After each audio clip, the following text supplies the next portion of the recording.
and welcome to another episode of Be Free, Be Fun, Be Fearless. I am Dr. Rana Al-Falaki, your host for today. And today we are talking about a subject that is so true to my heart. And so I am really thrilled to have my special guest, Dina Legland, with me today. She is an inner warrior coach, wellness warriors for life, and she helps women conquer the fear when they are diagnosed with breast cancer and discover the road ahead of them. So when I heard about Dina and what she does, I couldn't wait to get hold of her. Because, like I said, this is something that is so massively affected my life, where I lost my mother in my early 20s to breast cancer, and it really did then take me on a completely different journey in life. And then just a few years ago, my sister very nearly went the same way, and I have come across so many patients who explain to me how they feel when they are diagnosed and even post-remission. So when I found out about what Dina does, I was just so excited to have her here and to talk about all of that and how she can help you. So Dina, my darling, welcome, all the way over there in New York. Hi. Yes, thank you so much. Thank you. It's an honor, a true honor to be here and speaking about this subject that is actually also very dear to my heart as well. Yeah. It's so been a crazy roller coaster. We should start by saying you are a registered nurse, and you were a nurse for 30 years, right? Yes. I have been a nurse for 30 plus years, and I still have my license, of course, but I actually retired right before COVID hit. And I also am a certified transformational health and life coach. So I decided to take my nursing skills and go down a different path to help women conquer their fear when they're diagnosed with breast cancer, and to discover that there is such a positive road that they can follow. It's just amazing on how people don't realize the positive mindset that really truly helps you as you're going through this process. From the time you get that phone call till the time you hear the words that you're in remission, and even beyond remission, because our lives have changed. They really, really, truly have. Yeah, and some people, post-remission can still never get past it. They still remain in that victim phase of I had breast cancer, and they allow it to control them rather than them control it.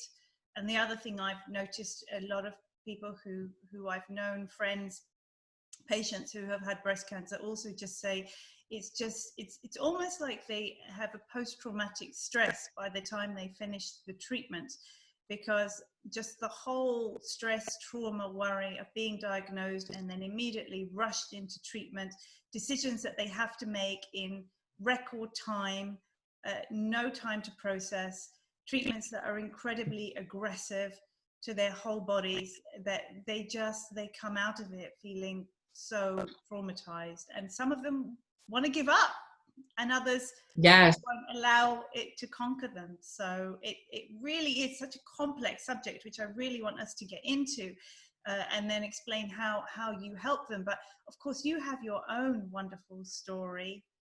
Would you share it with us? Yes, I actually have two stories, actually. Back in 2010, I was turning 45 years old, and I really, truly don't mind telling people my age. I'm going to be 55 in just a few days, actually. And when I was turning 45, I was very overweight. I was at least 110 pounds overweight. I kind of stopped weighing myself. And I looked at the things that were going on in my life. My mom was ill. My mom had MS. She was bedbound. She had uterine cancer. She had vaginal cancer. My grandmother passed away of colon cancer. And my dad his side of the family has complete heart issues like you wouldn't believe. And I just had that moment when I was looking at my mom in her bed, and she was literally not doing well. And I could see the writing on the wall as a nurse. And I said, I can't keep going like this. I have to do something. So that whole year, it took me to lose a little over 110 pounds. And I got the healthiest I could ever be for approximately 6 years. And then all of a sudden, I ended up being diagnosed with breast cancer. Actually, this year will be 4 years. It's October 10th, 2016. And it's funny how you remember certain dates and certain things that happen. And I'm just going to go into something really, really short and quick is, when you hear that voice on the other end of the phone say to you, where are you? Or are you sitting down? That fear just paralyzes you from head to toe. And I had to learn at that very moment how to embrace the fear when my doctor called me and said, Dina, where are you? And I said, I'm on my way home from work. And she said, pull over to the side of the road. And right then and there, that lump in my throat got big. I started to sweat, and I knew something was coming. And she said to me, you have an aggressive form of breast cancer. You need to see a breast surgeon and an oncologist immediately. The reason I share this with you is because I developed the strategy on how to conquer that fear from the time I got that diagnosis and that phone call till today, which means I'm, in remission and beyond. And that fear still sits in the back of your head, whether or not, am I ever going to get that phone call again? Am I ever going to hear the words, you have cancer again? And a lot of my clients tell me that I'm like an open book. They actually named me the inner warrior coach, and I have no problem telling others my strengths, my weaknesses, and the trauma that I have gone through. And they also say how I make them very safe and comfortable so that they can open up and really look into their soul and say, I got this. I can do this. She understands. She gets me. So that trip home, all the way home, I'm driving, and it was an hour commute. And I was like, oh my gosh, now I got to go home and tell my husband, my daughters, my family. So I just had to embrace it, understand it, fight through it. And when you're going through this process, you're very focused. It's just straight ahead, survival mode, survive. That's all I got to do. And in reality, you need to thrive. Okay, especially when you come out on the other end. And you really need to take a look at yourself and understand that it is okay to take care of yourself. It's not being selfish. You need to stop and say, I need to take this one step at a time. And wouldn't it be great to be that fearless warrior and really look into that inner soul and conquer that fear and get through this process? And that's what I had to do. And that's what I actually support other women do. Because get through this process. Get through that. Go back to to obviously what I know and my experience, when my mother was had her diagnosis, and then she broke it to us, my brother, my sister. Obviously, my dad was around. She didn't want to tell anybody else. Nobody at work knew. She still went to work every day, having had chemotherapy and radiotherapy. Most of her family didn't know. When she was on her deathbed 2 years later, they were shocked when they had to fly over, because they didn't even know she was sick. She hadn't told her mother, her father, and so she buried it. She buried the existence as if it wasn't there, and she just went through it. And actually, I, as a 22-year-old at that point, when she was diagnosed, and I was the youngest of three, was her main confidant. I was, because she didn't want to burden my father either. So, you know, he did the Right. practical side of looking after her, but I was the emotional crux and the emotional support while she was trying to get to grips with it all. So a lot of people wonder It's amazing. whether to tell people or not. Right. And that's something that I actually go through with the courses that I have developed, is we take it one step at a time. All right. And actually, you brought up a very good point, and it just hit me like a light bulb went off when you said you were 22 years old when your mom went through all of this. My daughters also were roughly the same age, and it's tough on an adult child. And during these programs, and if you go through a program with me, we actually go through it together. You actually kind of heal yourself as you're going through, and you look through it through a different lens. You look at it through your own lens, and then we discover what it's like for your significant other, what it would be like to tell somebody at work, what it's like when you have to tell your children. You know, it's just the fears that come up are just so strong, and we go through this together, so you know how to get through it and how to handle it and how to say, yeah, they need to know. It also heals yourself on the inside. Does that make any sense? Yeah, because I imagine there are some people who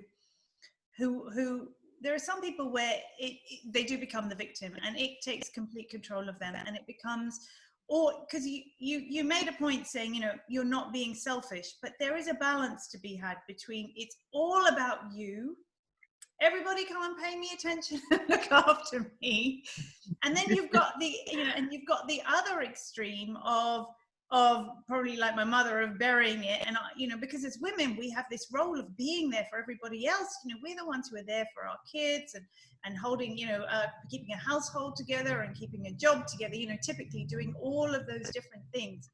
So that's the other extreme.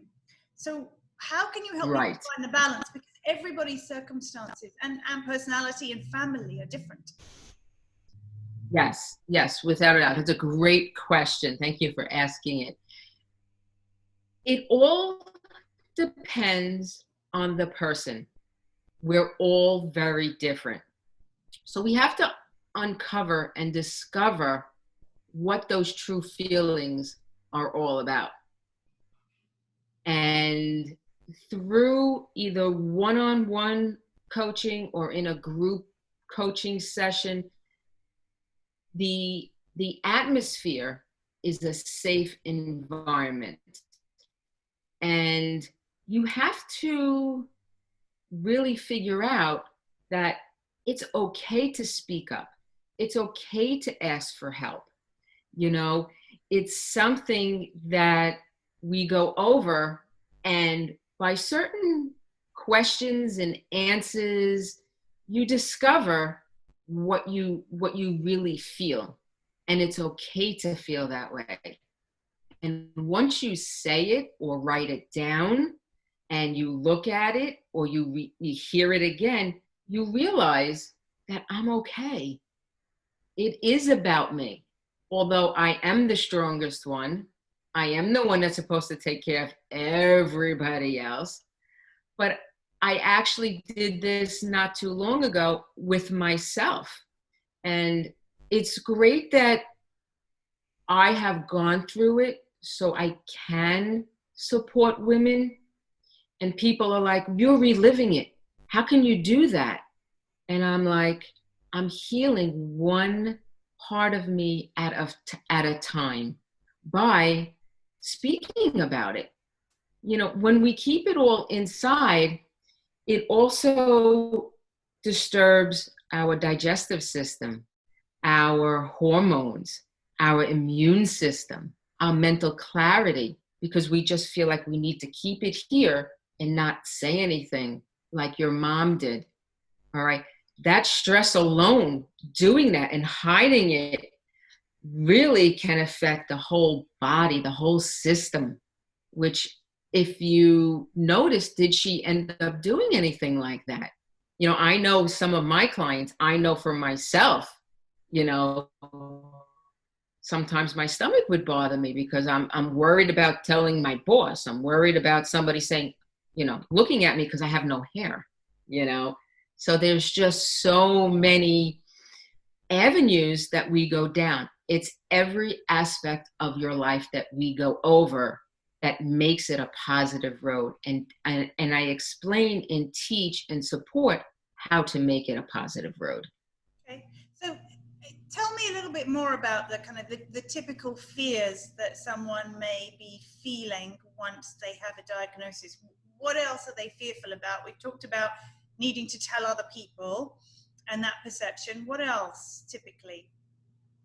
The one that I hear the most is, am I going to die? That is the biggest fear. Am I going to die? Am I going to see my kids grow? Am I going to see my grandchildren grow? And am I going to have to take care? How am I going to take care of my mom if my mom is sick? Like, I am not going to be here anymore. So what's going to happen to the family? That's one of the biggest fears. Another fear that I hear a lot of is what my body's going to look like if someone is going through radiation, if somebody needs a mastectomy or a bilateral mastectomy or a lumpectomy. These are all the surgical procedures. Body image is one of the biggest fears, especially when you lose your hair. I lost my hair, I lost my eyebrows, I lost my eyelashes, you know, and because I was on steroids, I kind of blew up a little bit. You know, I gained some weight, and my body image was like, all right, these clothes don't fit. I got to go to work. My students, because I was working at a college at that time, I was a nursing instructor. And when I was diagnosed, I told my students, and let me tell you something, younger people, some were very frightful and others were just so embracing and so loving. They were like, what can we do for you? And I was like, there's nothing you can do. Just be your happy selves. And some of the young girls came to me privately and said, my mom has it. My sister has it. My aunt has it. How do I help them? So I started like a little group session with them to help them deal with being positive. And I do explain to everybody there are times where you do break down. It's just human nature. You're going to have good days and you're going to have bad days. It's when you have those bad days and to give yourself your positive affirmations and talk to yourself or talk to somebody else. And, you know, it helps you get through the day. Yeah, so you're not saying, what I'm hearing here is, you're not saying we just put a plaster over it and say, there, everything's going to be okay. Don't worry, you'll get through this. Oh, no. So much deeper than that. Right, it does. It goes so deep. I have clients that have been angry, throwing things, crying, you know, and then I speak to one woman and she was like, I'm just dealing with it. God has given this to me. And it doesn't matter what religion you believe in, what faith you believe in, what nationality you are. Doesn't matter. Does not matter whatsoever. But this one in particular woman said to me, I was interviewing her and she was like, my doctor was so crazy about that I wasn't reacting to him, that he called my family into the room and said, what's the matter with her? She's not reacting. And when I spoke to her, because we had a lovely, lovely conversation, and I ended up working with her, she said to me, I can't change it. It is what it is. I just need to learn that I'm going to be okay. And if I'm not going to be okay, that's okay too. I know that kind of sounds, a little strange to some people, but she was willing to accept whatever her road was going to be. And I asked her, did you ever get upset? Did you ever cry? And she said, no. She goes, I would get tired. I would get a little frustrated, but I would not break down because that is my personality. So when you say to me, how do I help people? It all depends on the person, their personality, what their family history is, how they grew up, because it all intertwines to how we react and the choices that we make. And so what you're doing is changing people from reacting, which is the instinctive, to responding, which is the choice. Right. Absolutely. Their level of consciousness, giving them power, recognizing they have choice. Yes, you have the choice. You have the choice of, and this might sound a little on the harsh side, but you have a choice to either give up or you have the choice to say, no, I'm going to beat this. And I chose, along with most of the women that I know and most of the women that I've helped, no, we're going to fight this. There's too much of my life and my family and my job or my career, or I want to travel, or whatever your list is that you want to do, that is something that people will look at. And that's something we go over too. What are your goals? What do you want? What do you want to happen? And I go into depth about, why do you want that? How does that make you feel? What is important about that? There's a lot of so-called inner work that has to be done when you're going through a process like this. And when I was developing my programs, and I actually kind of re-healed myself once again. You talk about post-traumatic stress syndrome. I was the one who went through survivor mode and, okay, I'm done. Forget about it. When in reality, it was other things were starting to happen. Such as? I needed a couple of more reconstructive surgeries. I thought I was one and done. Had my bilateral mastectomy, went through my 6 months of chemo, did not have radiation, had my bilateral mastectomy, then I had to have the implants put in, and then I had 3 other reconstructive surgeries. I just finished having one 7 weeks ago. The implants that I have were recalled, like a car. My tires were recalled. And it's funny, I know it's funny. To me, it's a little funny. And I do that because I like humor. And that was one of the things that got me through my journey, was the humor. And I was able to make fun of myself being bald. I made fun of my new chest here, and then when I had the implants recalled, I would go around saying, my airbags were recalled, just like a car. But, and this is a very big but, and sometimes I shouldn't use the word but, because it's not a negative tone to it. It's just that in the back of my mind, I'm like, oh no, what's going to happen now? So that fear comes back to the front, and it's just like, okay, they're going to take these out. Are they going to find something else?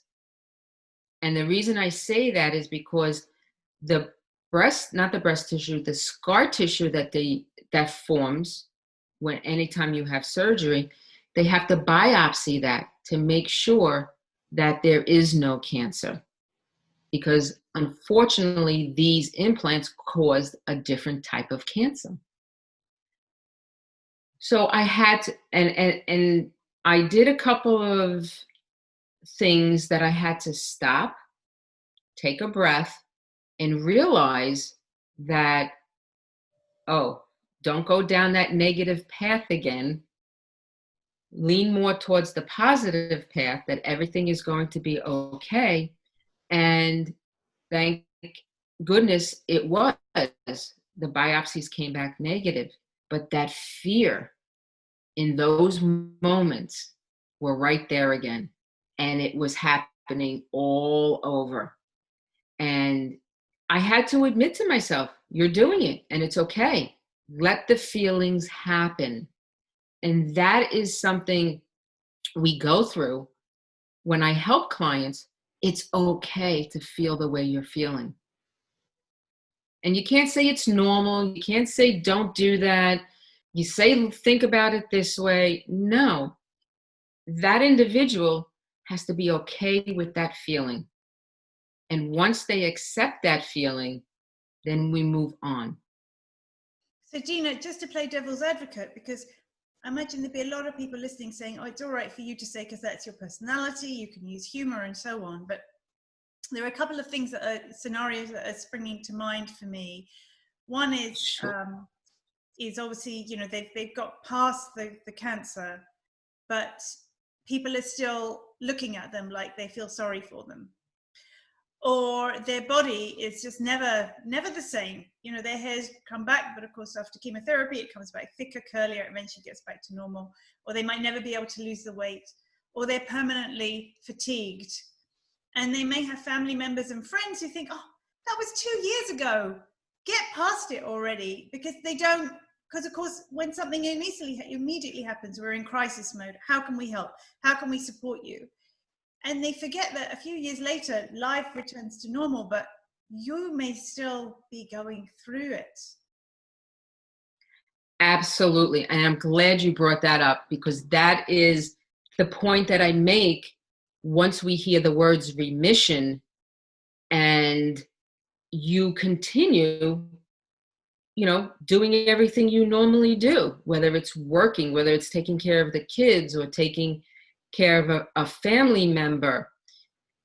It is a struggle to actually feel like you used to feel. And that is the key.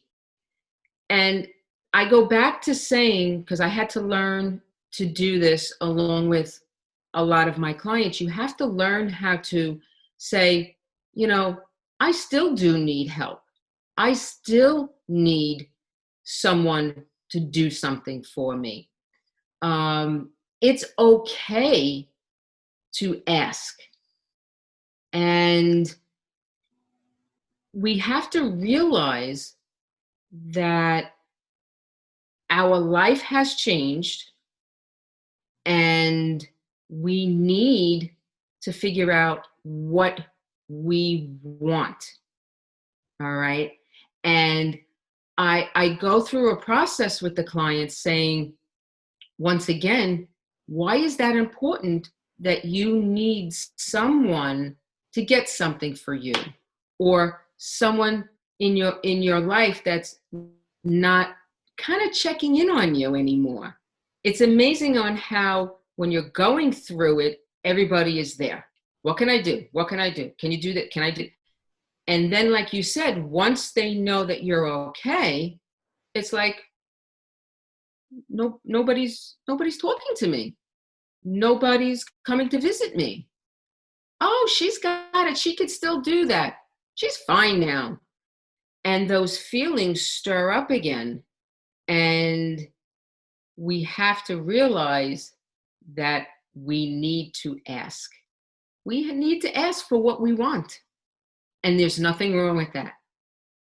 And that's where the self-care, the self-love, you know, needs to be there. You were going to say something. I'm sorry. I was going to pick you up on that, and I was going to say, presumably, it's asking in a certain way. I know in my own programs that I teach, and again, it's all about kind of going deeper. when we go through communication, it's about learning to communicate your needs. So it's not just, could you get that for me, or could you do that for me, but explaining your underlying need for it, so that people aren't bristled and they understand you're not just being some prima donna, or you're not just sitting there in victim mode and playing, you know, taking advantage, but in explaining what the underlying need is. Right, exactly. It's something that's very difficult, I believe, for women to do, because like you said earlier, is that we are the ones that take care of everything. We really truly do, you know, and you are 100% correct on learning how to explain the things that we want, need. That the lines of communication need to be like an open book. Let's face it, whether you're going through something like this or going through any other kind of disease, any other kind of illness, any kind of life-altering situation, that other people are not mind readers.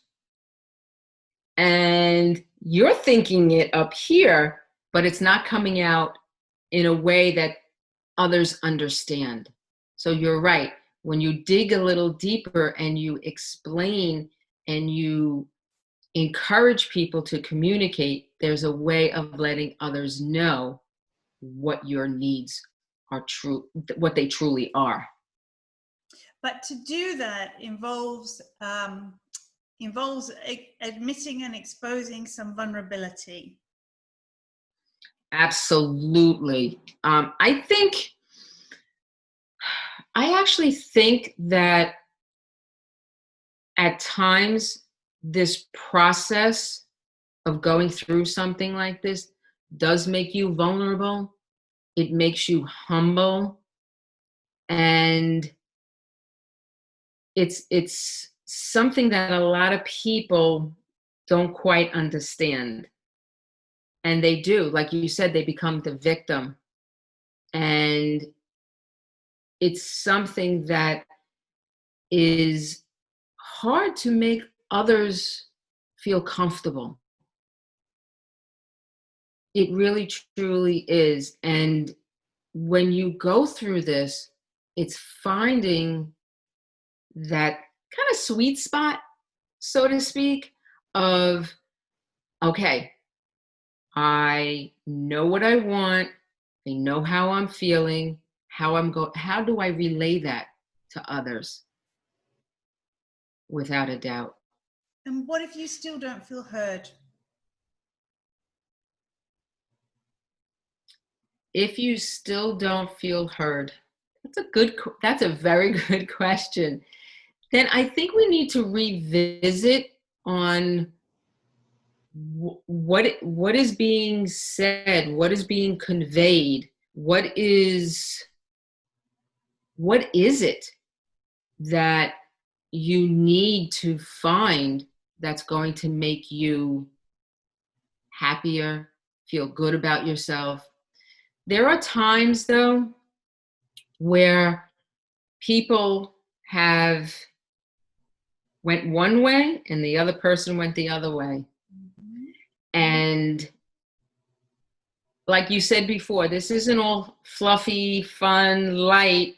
This can be very hurtful, very heart-centered feelings, where some people that are negative in your life and is not accepting how things are going and what you're trying to convey, it's not happening. Sometimes people cut the ties. And believe it or not, it has happened. I've seen it happen, and it has happened to me.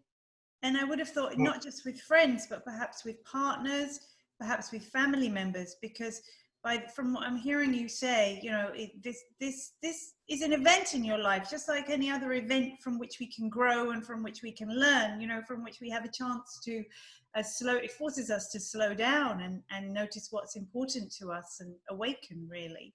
And so in that, we explore our values, and we start to notice where we do this deeper work about ourselves, and suddenly our needs become so raw that we recognize our needs, that we also notice what it is we've been tolerating, and that may be what we've been tolerating from friends, from work, from partners.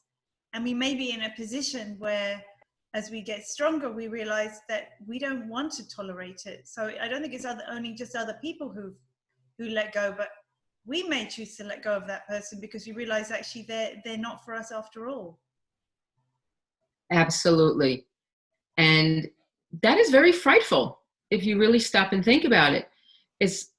For someone to say to themselves, this is too much negativity, I need to let this go, it's not good for me, is probably just as hard as hearing sometimes that you have a diagnosis like breast cancer or colon cancer or whatever it might be.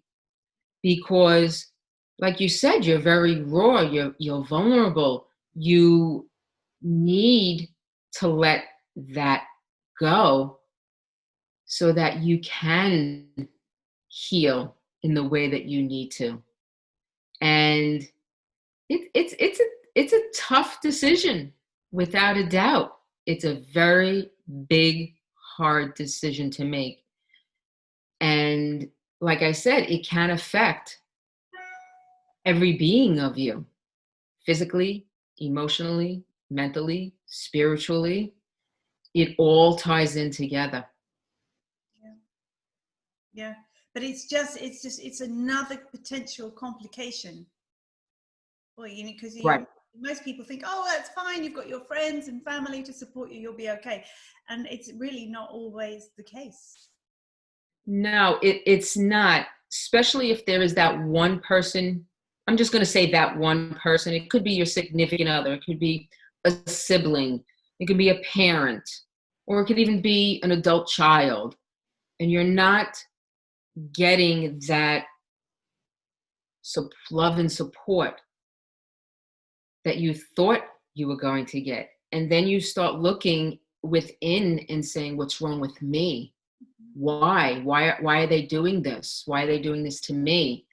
When it's not about you, it's about them. Okay. And that is something that also comes up during, sessions and group sessions or one-on-one sessions. It's like, why me? What is it about me? Till you uncover and peel away that onion layers, and you realize it's not me. They're the ones, or that particular person doesn't know how to handle or deal with what I'm going through. And that's where the communication would have to be discussed and have the conversation. And it's going to be a tough conversation, without a doubt, when you're trying to convey to somebody what you need from them or what you want from them, or how they can support you during this, which might lead into either that relationship stays or that relationship goes. Mm-hmm. Mm-hmm. Which is hard enough in the best of times. When you go through any kind of transformational coaching process, any inner work, it's something we will often, it's part of the releasing process before you can move forward in any aspect of your life, is about getting rid, and that may be people and negativity and anything that drains you, so that you can rebalance again. But to have to do it when you're also seriously ill, just is like a double whammy. It really, really can complicate things further. So we've talked a bit about the fears, the typical fears that someone may have from diagnosis, fear of the treatment itself as well, presumably. Yes. We haven't really touched on that. I mean, this is aggressive fear of surgery, fear of chemo, fear of the side effects. Right. Yes. Actually, each step of the process is something that you go through. All right. And those fears are right at the front gate here. And what happens is that most women think about it all at once. Okay, I got diagnosed.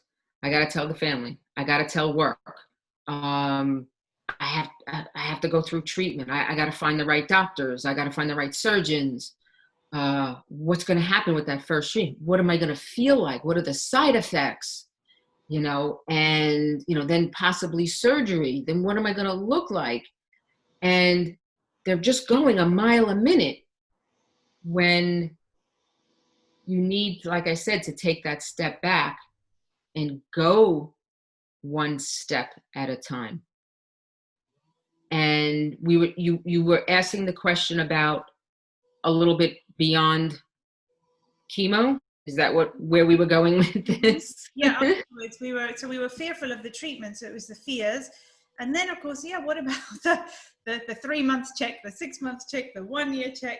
And then obviously all that we talked about, all the ways that people then start treating you as if everything is normal, but you may still be going through it. And then the post-traumatic stress sets in.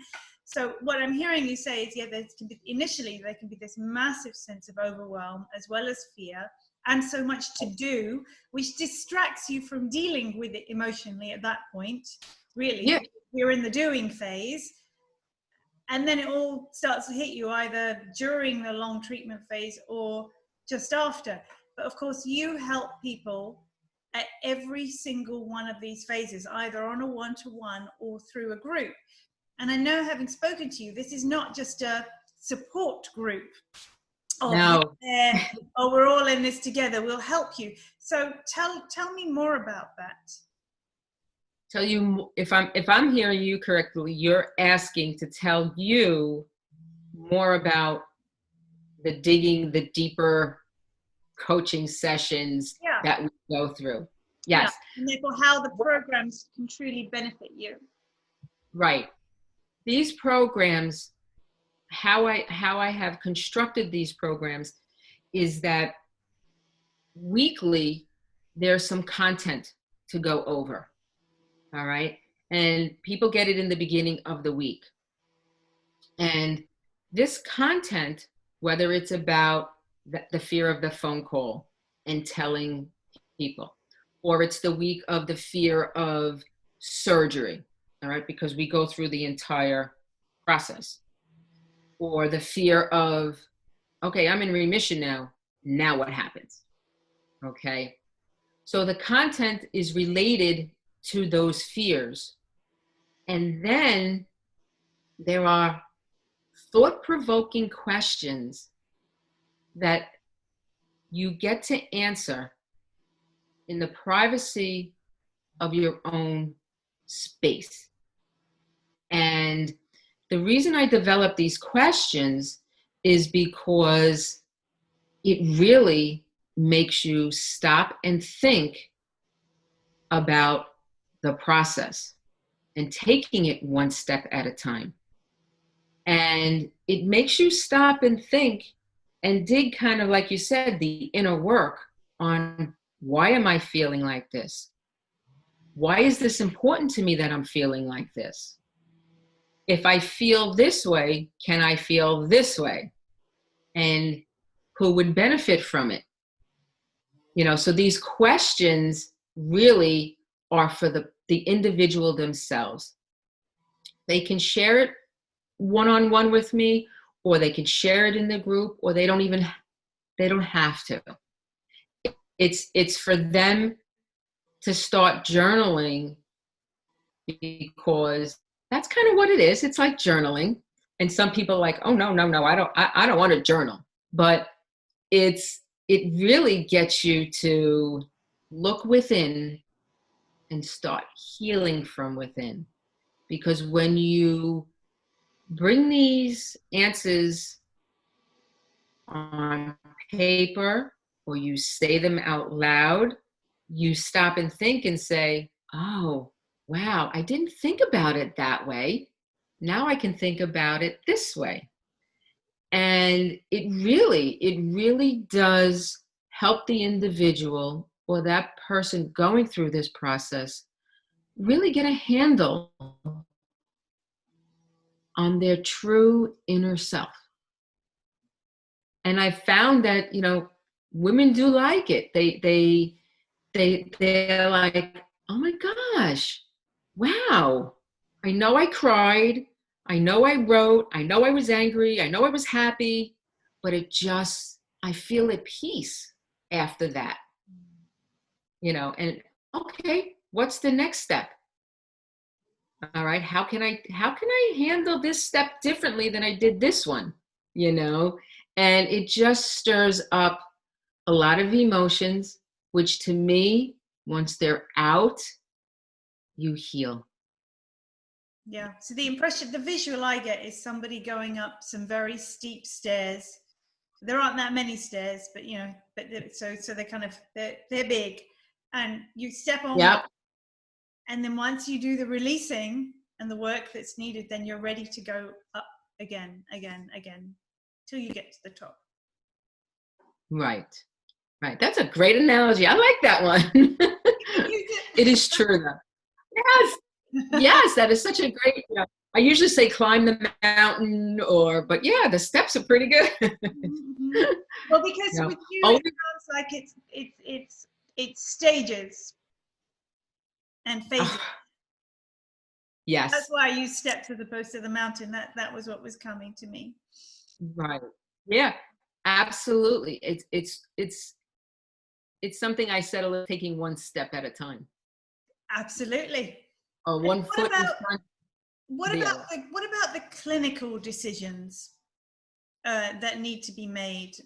Do you have chemotherapy? Do you have a mastectomy? Do you have a double mastectomy?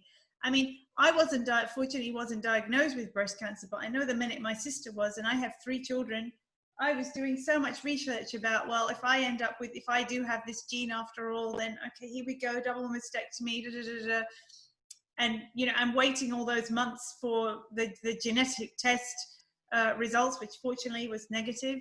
So, but it's still there. I mean, it's still there now. I have to have a mammogram every year, and every time there's more research, then the doctors keep saying, okay, should we put you on, I mean, I don't drink now, and I have a largely vegan diet. I want to talk about diet, actually, and minimize my stress, and I do lots of exercise, but I don't let it control my life, because in my core, I believe that this isn't going to happen to me, because I won't allow it to control me. But other people going through that process, so now I'm thinking of people who, obviously for me, I was high, considered high risk, so I get all this extra care.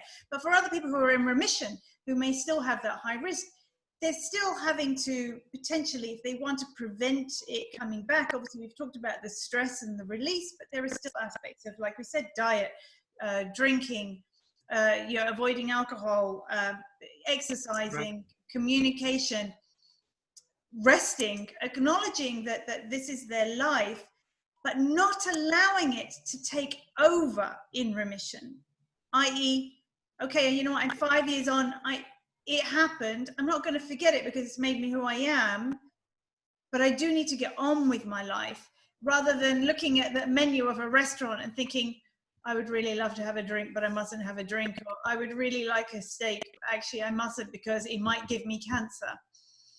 Right? So how can those healthy behaviors become part of your life without being something that possesses you? And that's is getting obsessed over certain situations we have no control over, right?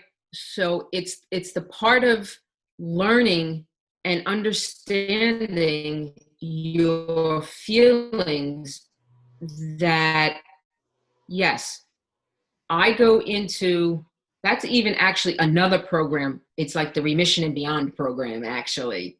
And we talk about making sure you get enough sleep, which is key. Drinking enough fluids like water, okay?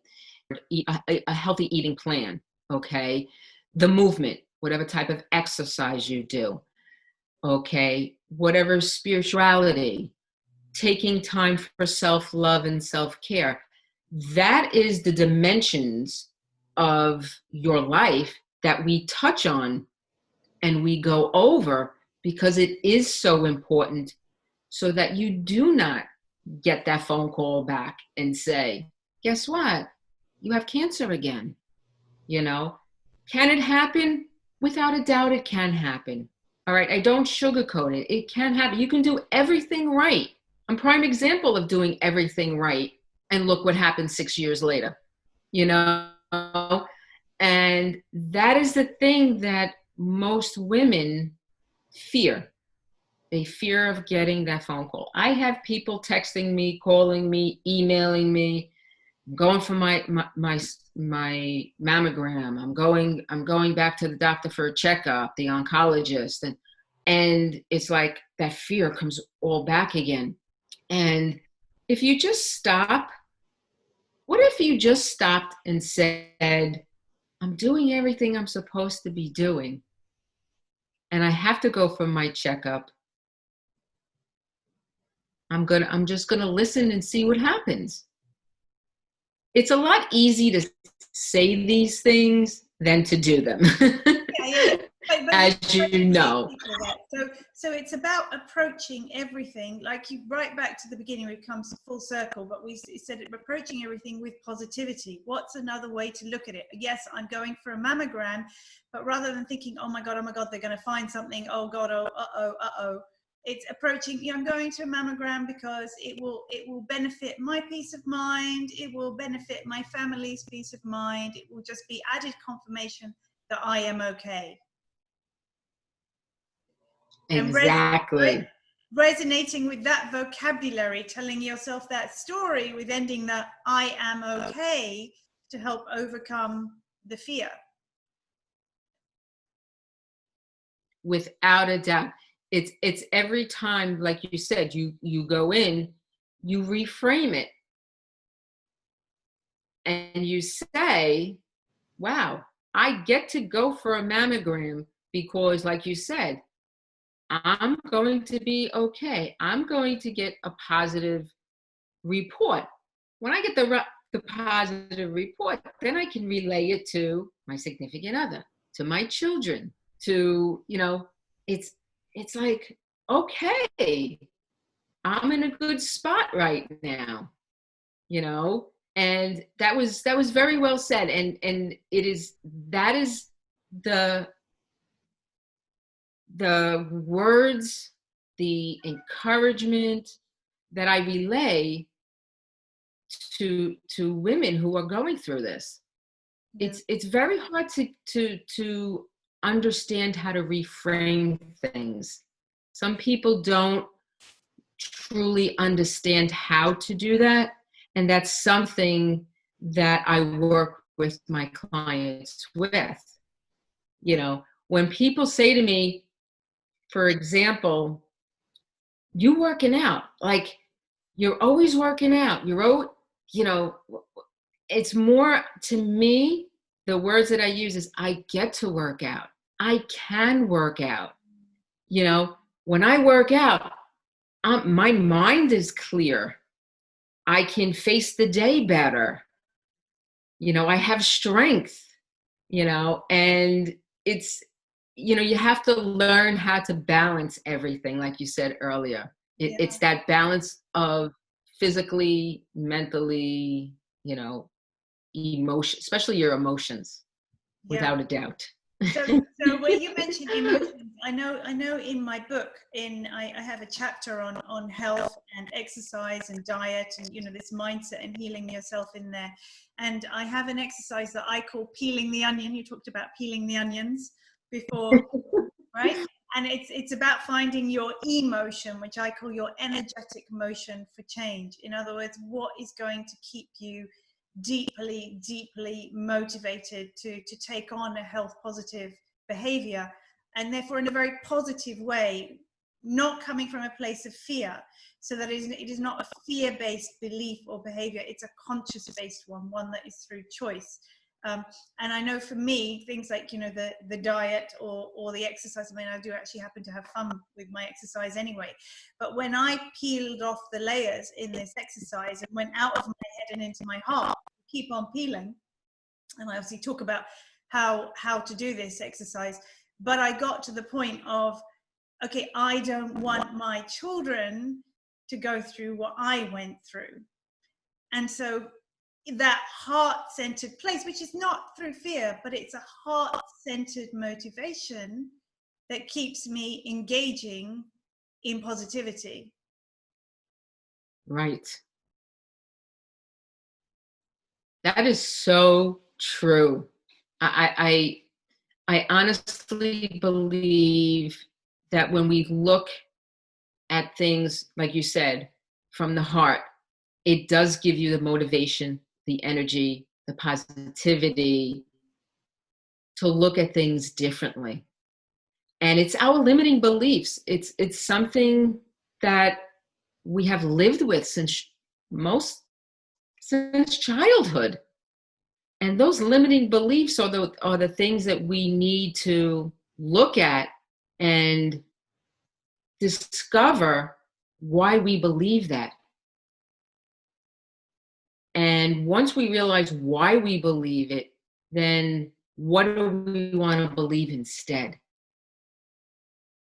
is something that gets uncovered as you go through this process. Without it, and I keep saying without a doubt, and I'm sorry I keep doing it. I gotta be careful sometimes. Very much the case. So I have this in my head without a doubt. I get too excited sometimes when I talk, and I'm like, come on. I have to use it now. Without a doubt, we are now out of time. But Dina, I have loved talking to you. You've certainly gone deep. So I want people to be able to get in touch with you, because we've touched on several of you. It's not just one program, it's several different programs that deal with different aspects of this. And like I said, there's the remission only of what you do afterwards. There's from diagnosis through to treatment.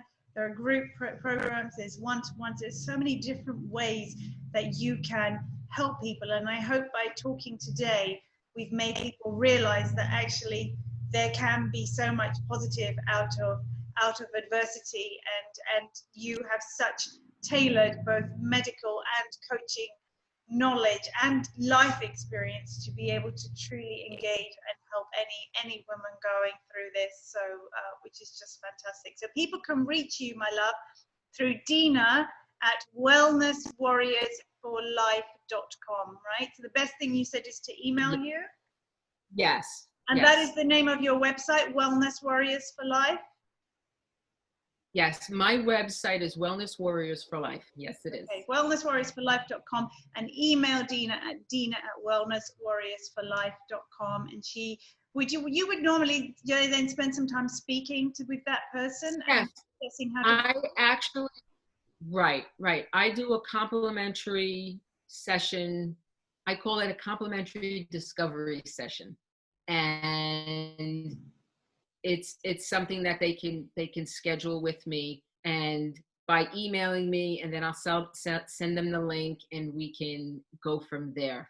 Great, wonderful, and really just help uplift and heal so many people, which is just fantastic. We are so on the same wavelength. It's been wonderful speaking with you.